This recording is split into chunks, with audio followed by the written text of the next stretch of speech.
Steve Bannon attacking the head of Fox News, reacting to court filings that show that Rupert Murdoch, along with Tucker Carlson, Sean Hannity, Laura Ingraham, and others, knew that Trump's election lies were lies. Okay, Murdoch, here's the way it's going to be, brother.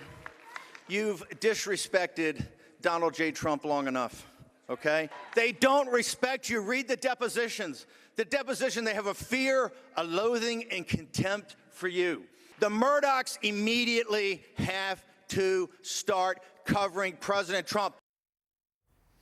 Bannon calling Fox shareholders to take action, which is telling because, as we know from Tucker Carlson's own text messages, his motivation, at least he said at that time, for pushing what he made very clear he knew were lies about the last election was because he was upset about the company's stock price going down. He thought that that would, protect it.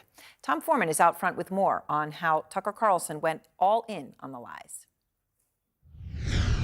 When Donald Trump lost the presidency, many Americans will never again accept the results of a presidential election. When Republicans fell short of their midterm goals. It certainly looks like it's rigged. And even now, Tucker Carlson keeps pushing unproven claims that Democrats are somehow cheating. It is galling to be lectured about democracy by a man who took power in an election so sketchy that many Americans don't believe it was even real. At Fox, election denialism has been broadly promoted by its many stars. But even there, Carlson's fervor has stood out from the start. If you're a Trump voter and you suspect that this election was stolen, was rigged, you're onto something.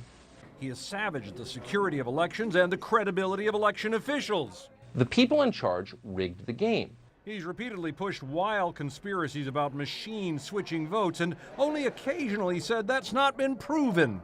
We're not really very serious about democracy if we're using electronic voting machines. Never mind that such claims helped spur a massive lawsuit against Fox by the Dominion Voting Systems Company, which denies any wrongdoing. Never mind a Dominion filing in that case shows Carlson privately called accusations of election fraud with no evidence ludicrous, totally off the rails, and shockingly reckless.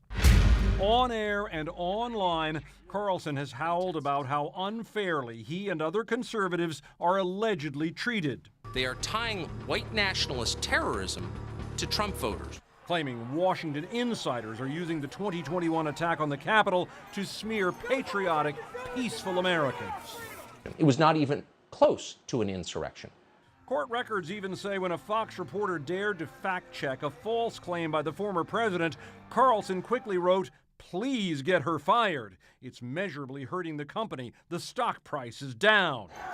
Not surprisingly, Democrats were enraged when the new Republican Speaker, Kevin McCarthy, released all the security footage of the January 6th attack to Carson exclusively. One of the people who's done more to destroy faith in this democracy than just about anyone else. The man who is still not saying clearly and openly Joe Biden won and Donald Trump lost, fair and square. Was the 2020 election a miracle? Honestly, we don't know. We don't expect to get an answer to it tonight. We asked Fox for any further comment on this. They sent us this long release that they have where they basically argue in the Dominion case that this was a great big story and that everyone, including Tucker Carlson, was doing what journalists do, just asking questions. What's not clear here, though, Aaron, is these questions were asked in the wake of the election. That's a long time ago now, and they were all answered. There was nothing wrong with the election, nothing that would have made a difference. And yet, Tucker Carlson and some others just will not let it go. Right. All right, Tom, thank you very much. It is incredible to hide behind the just asking questions when you know that you're asking a question about something that is untrue. So by asking, you're having people believe it's untrue. That's what's at the heart of the case and the whole malice issue, but it kind of defies belief that they think anybody would fall for that. Out front now, Bill Kristol, who founded the conservative magazine The Weekly Standard, where he was Tucker Carlson's boss. Bill was also a Fox News contributor for a decade. So, Bill, this is what it comes down to, right? This whole, well, we were just asking questions, right? That appears to be the defense. You've known Tucker for many years. Do you think that he really believed in the election lies? I mean, his texts show that he didn't.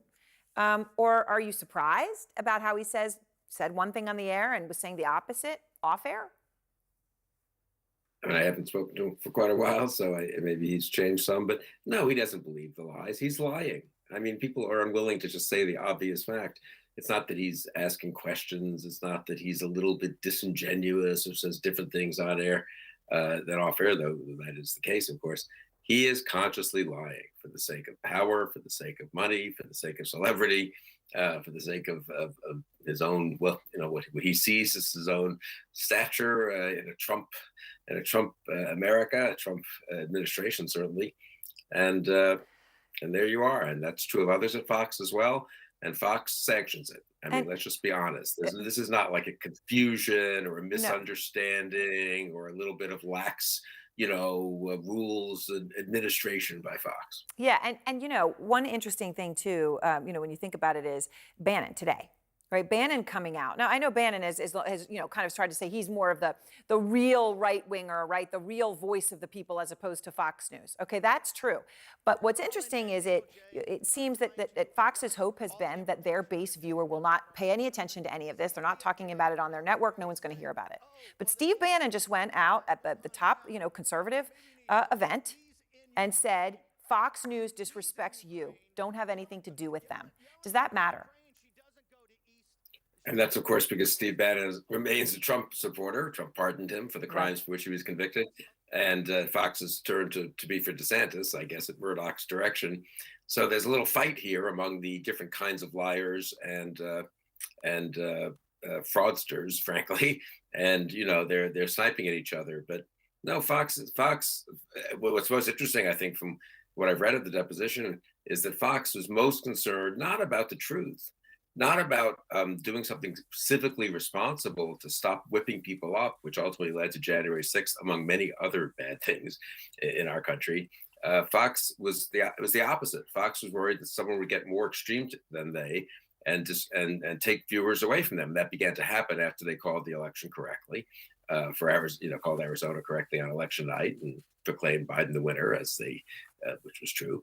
And so they got worried that they weren't extreme enough. And that remains, I think, I see no evidence that Fox is changing its ways. I mean, is there a single piece of evidence that anyone at Fox is more responsible now than they were a year or two ago? The insurrection, January 6th, everything else that's happened seems to have made no difference to them.